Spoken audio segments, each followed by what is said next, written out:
Mark Bunker, 765 Bruce Ave. This past weekend, the St. Pete Times printed a series of comments from its readers who were asked what they think about when they think about Clearwater. To the surprise of practically no one, there were several negative comments about Scientology.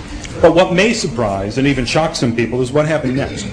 Scientology investigated those people, and later that day posted on the internet anonymous information that one of those writers had supposedly committed a felony. This is L. Ron Hubbard's written policy. If someone attacks you, attack back. Do a noisy investigation. Shudder them into silence. How far will they go? Well, today we got news from Boston that the person who walks Bob Minton's dog was met in the street by one of Scientology's PIs who strolled along on this dog walk asking questions about Bob, his home, his computers, and whether the dog walker reports his income to the IRS. Now that's just one little piece of the investigation they're running on Bob. Scientology has literally spent millions of tax-free dollars on PIs and covert operations to silence Bob Minton. They're working all over the globe. One of those investigators, Brian Raftery, recently testified that Scientology pays him $187,000 a year. That's just one PI. They're in Boston, New Hampshire, Tennessee, London, Switzerland, Nigeria. They follow Bob's children. They spread lies to his old friends and business partners. They feed false information to any reporter they can get to listen to them. Recently, they published on the internet personal information from Bob's medical files, information that's supposed to be held strictly confidential.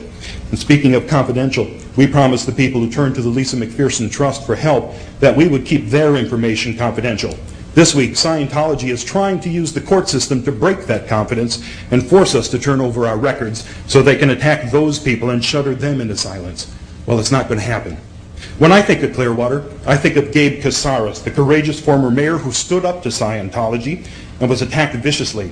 And when Scientology's covert operations against Gabe were discovered in FBI raids, Gabe Casares sued Scientology, only to discover that the lawyer he hired was himself a Scientologist that the cult had brought in expressly to befriend Gabe at his country club and get him to hire him so he can botch Gabe's case. That lawyer was disbarred for his actions.